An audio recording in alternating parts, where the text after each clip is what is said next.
بسم اللہ الرحمن الرحیم۔ السلام علیکم دوستوں، اچھی ویڈیوز اور اسلامک واقعات کے لیے ہمارے چینل کو سبسکرائب کرنا ہرگز مت بھولیے گا۔ حضرت لقمان حکیم شروع میں غلام تھے۔ ان کا رنگ سیاہ اور شکل و صورت اتنی اچھی نہیں تھی، لیکن آپ کی دانش مندی مسلم تھی۔ آپ کے آقا نے آپ کو بیچنے کے لیے پیش کیا تو ایک آدمی جو کہ کاشتکاری کرتا تھا آپ کو خرید لیا اور اپنے گھر لے گیا۔ آپ سارا دن اس کی خدمت میں مصروف رہے، حتیٰ کہ رات آ گئی۔ جب آپ نے عشاء کی نماز ادا کی تو آپ کا آقا سو گیا، لہٰذا آپ ایک خالی کمرے میں تشریف لے گئے اور نماز ادا کرنے لگے۔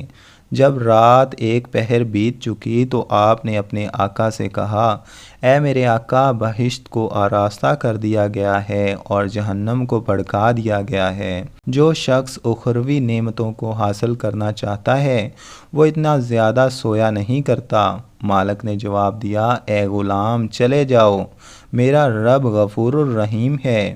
یہ کہہ کر وہ پھر سو گیا اور حکیم لقمان اپنی جگہ واپس آ گئے اور پھر نماز میں مشغول ہو گئے۔ جب رات کا دوسرا پہر بھی گزر گیا تو آپ پھر اپنے آقا کے پاس آ گئے اور اس کو ہلا کر کہنے لگے، میرے آقا، جو وقت گزر گیا ہے وہ تو گزر گیا، اب بھی اٹھ جائیں اور باقی وقت میں رب کی رحمت طلب کر لیں اور توشہ آخرت تیار کر لیں، کیونکہ تھوڑی ہی دیر بعد آپ کو آخرت کے سفر پر روانہ ہونا ہے۔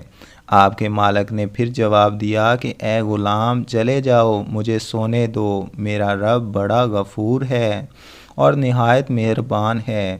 حضرت لقمان پھر اپنی جگہ واپس آ گئے اور نماز ادا کرنے لگے۔ جب رات کا تیسرا پہر بیت گیا اور صبح ہونے کے قریب ہو گئی تو آپ پھر اپنے مالک کے پاس گئے اور کہا، میرے آقا، اب تو پرندے ذکر میں مشغول ہو چکے ہیں اور بیابانوں میں جنگلی درندے بھی اپنے ٹھکانوں کو چھوڑ کر اللہ تعالیٰ کی حمد و ثنا میں مصروف ہیں۔ اگر آپ بھی رب کی بارگاہ میں کچھ مانگنا چاہتے ہیں تو اس کے لیے یہ بہتر وقت ہے۔ مالک نے جواب دیا کہ اے غلام، مجھے کچھ دیر اور سو لینے دو، میرا رب بڑا غفور اور مہربان ہے۔ حضرت لقمان پھر واپس چلے گئے اور صبح کی نماز ادا کرنے لگے۔ نماز کے بعد اپنے اور کاموں میں مصروف ہو گئے۔ اتنے میں آپ کا آقا بھی بیدار ہو گیا۔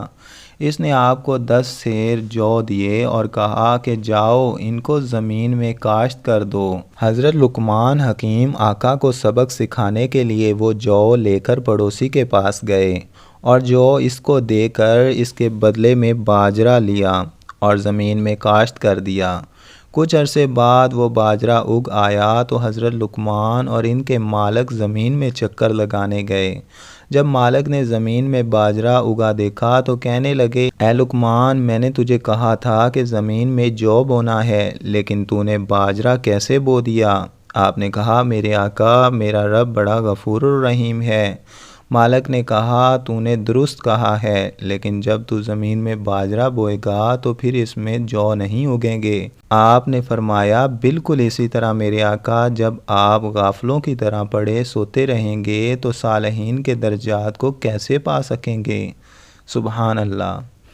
دوستو، اچھی ویڈیوز اور اسلامک واقعات کے لیے ہمارے چینل کو ضرور سبسکرائب کر لیں، اور اگر آپ کو ہماری یہ ویڈیو اچھی لگی ہے تو اس کو لائک کرنا ہرگز مت بھولیے گا۔